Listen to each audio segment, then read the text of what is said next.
Hello, welcome back to another episode of Charla Football. I'm your host, as always, Gerardo Jerry Tavares, alongside my co-host Tomas. Tomas, how are you doing after just watching the Europa League final? Just a little bit shell shocked.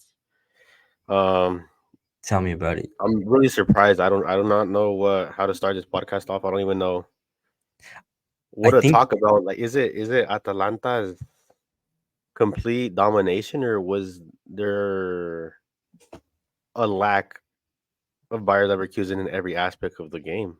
Leverkusen just didn't show up today. I think Atalanta was the only one that wanted to play, but I think the proper way to just get into it. I mean, we have to applaud. I mean, there's no like, how can we not applaud this fucking Atalanta team, bro? Like, they're fucking insane.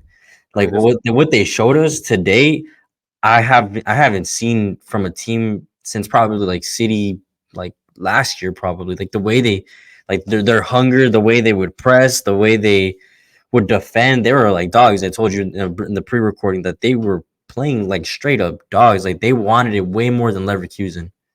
I mean, yeah, like I've seen them play before, so I obviously saw them tear to shreds. Uh, when they tore to shreds Liverpool, Mm-hmm. but At Anfield too. So that's yeah, even at Anfield. more difficult. So when we were doing that little vote in the business chat, I was saying, Atalanta has a chance. And I said that, and I don't know if you guys thought I was trolling, I thought you were trolling, 100%.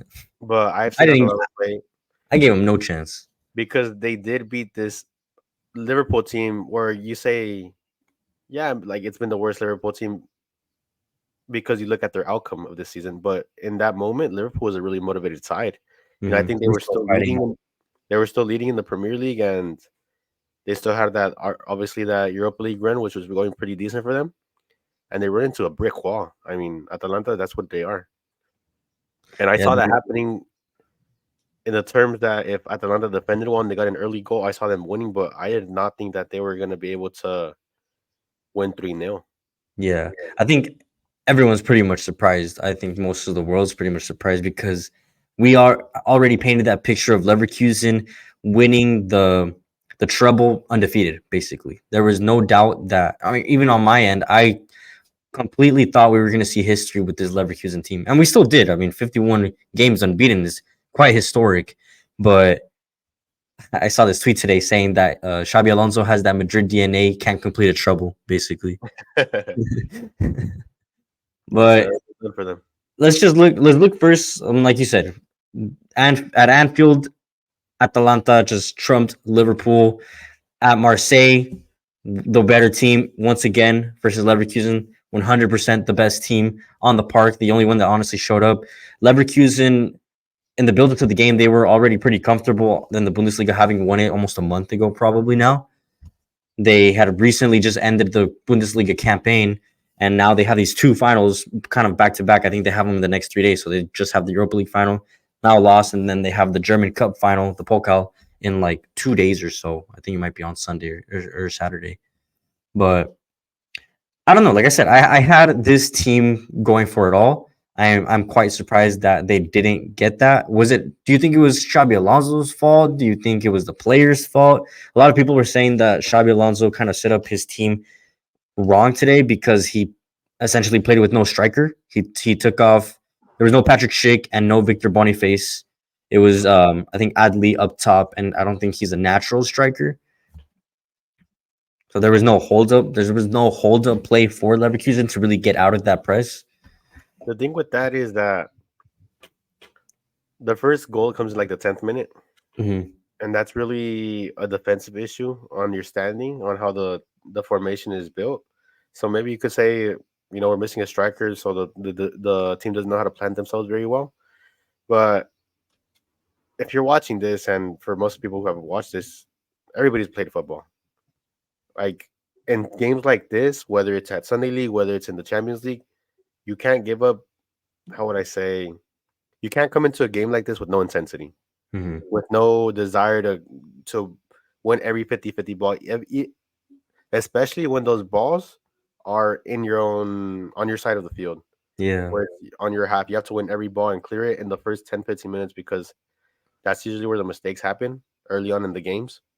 So you really want to be able to play it safe during those games. And Bayer Leverkusen kind of risked a lot for me to be early in those games, they had a couple of iffy passes, and But I mean, was that due to Leverkusen's concentration, or maybe? I think it's complete concentration. Maybe they just haven't been on a stage this big yet, and this is their first time being there, Mhm. so they didn't really know how to react to it. And yes, you could blame Xabi Alonso because at the end of the day, the manager is obviously the number one at fault for most results because he's usually the one that implements a style that's a winning style or a losing style. But these players are just as much as fault as Xavi is for Mm. coming out with that lack of intensity. Do you think it could have also been maybe overconfidence that kind of killed them at the end of the day? Because I mean, when you're trailing 1-0, then 2-0, you're still. I think most people were probably thinking that somehow, some way, Leverkusen were going to get it done. But then the third goal came along, and obviously everyone was like, "Okay, yeah, for sure. There's no way they're coming back after this." The thing with, I mean, Italian teams, and obviously me and you have heard this growing up, it's so hard to get scored on by an Italian team and then tie it. That is so hard because those Italian teams, when they get these 1-0, 2-1 leads, it's practically over. They're holding on to that lead, they're defending with everything they can, and that's what they're known for. They have one of the strongest academies defensive wise. They know how to sit in these mid level blocks, high blocks, whatever it is, whatever defensive scenario you could think of, they already mastered them. I mean, they come out with the high press and a high block, and Bayer Leverkusen is able to adjust to it a little bit. While 20 minutes later, they come up with the mid level block, and they're a little bit more possessive. They're a little bit more into possessing the ball. Kind of let the clock run. We're up 2-0, Hmm.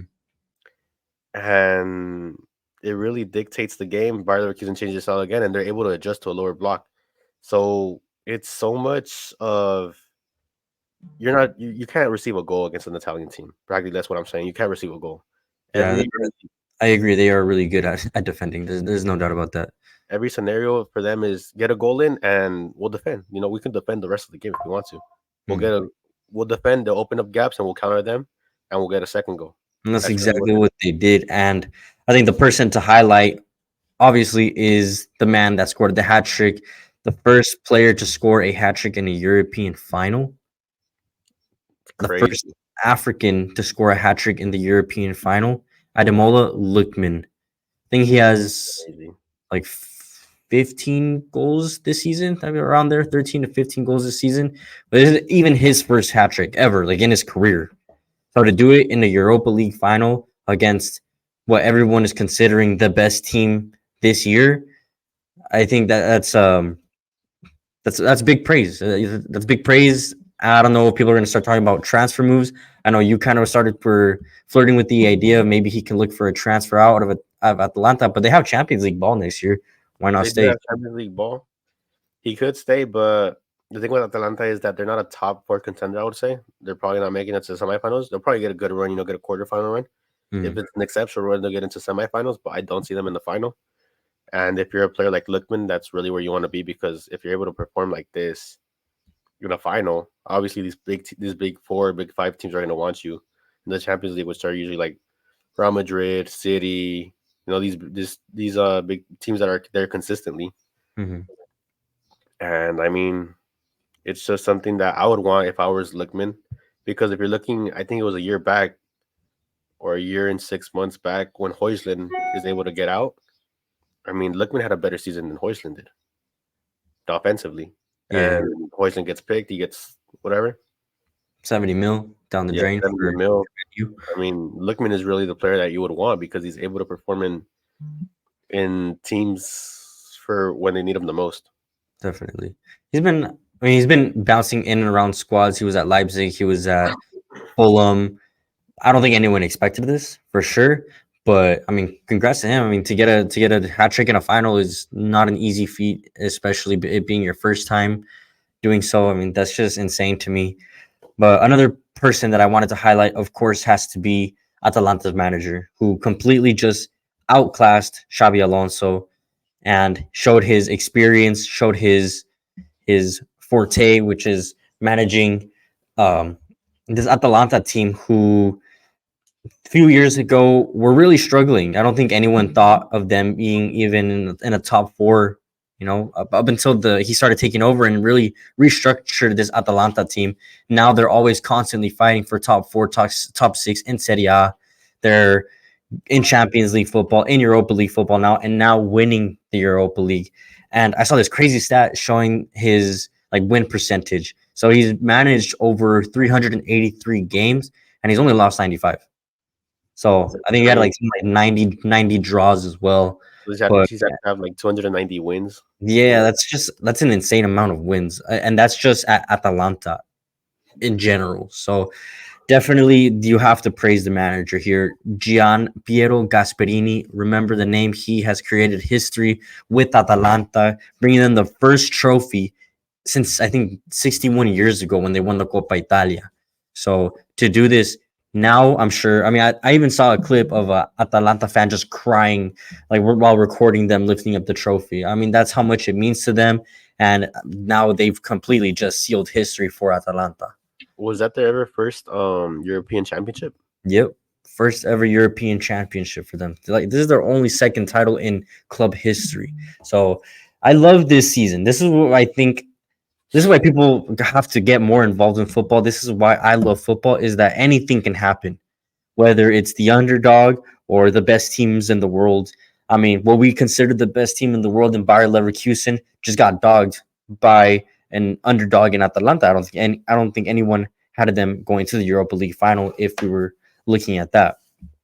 Yeah, if you Uh, don't, if you didn't watch it, Atalanta play Serie A week in and week out, and you probably didn't know who they were. mhm, for sure. And now I think the whole world knows. Everybody knows these big names that are on the team sheet, and they have a good squad. I mean, looking at them line by line, they have Coop Miners, De Catalare. These are I mean, Lookman as well. There are players that were, I guess, considered rejects at their own club. I think De Catalara was AC Milan, didn't really work out there. Coop Miners, I don't know where he was coming from. Lookman, obviously, a reject from Fulham and from Leicester City. And I mean, Gasperini has been able to bring out the best in them, and that's essentially what you want from a manager. You want them to bring out the best player, the best athlete, the best person inside of you at the end of the day. Yeah, I mean, Gasperini is one of those coaches where he doesn't give up on his team, and obviously his team never gave up on him. Mm-hmm. And it's something inspirational because these players were average to trash goods in their old club. They weren't really somebody reliable in their own club, in their old club, and now Gasperini sees them as, well, these are my men. These are the 11 that I choose to battle week in and week out. And you could really tell because the intensity level dropped maybe never. I don't think there was a moment where they weren't intense throughout the whole No, match. it was like from the first minute to the 90 whatever minute that it They were, ended, they were just on it. they were up 3-0 and they knew that they couldn't give Leverkusen no breathing room Yeah, because because I now feel. Go for it. imagine the scenes. It's 85th minute and Leverkusen gets their first goal, and now you go into 91st, they got their second, and the 93rd you get the third 3-3, and it'd just be too embarrassing for And it Atalanta. wouldn't it wouldn't even be something crazy because I was once I saw the 3-0, there was still some time left on the game. I was thinking, like, is it possible that they get a comeback? Yeah, My dad had came up to me. He was like, "Oh, what's the score?" I was like, "Oh, it's 3-0." He's like, "It's game over." I was like, "I don't know." Every time I said it's game over with Bayer Leverkusen, I always come back in the 90th minute and it's tied or they're already winning. yeah. It's an insane team to watch. And I feel like But that's the confidence that Bayer Leverkusen came into. It doesn't matter how much we go down, we're gonna come back, and it's something that you can give Italian teams. You can never give Italian teams a lead, mhm. never. Sure, for sure.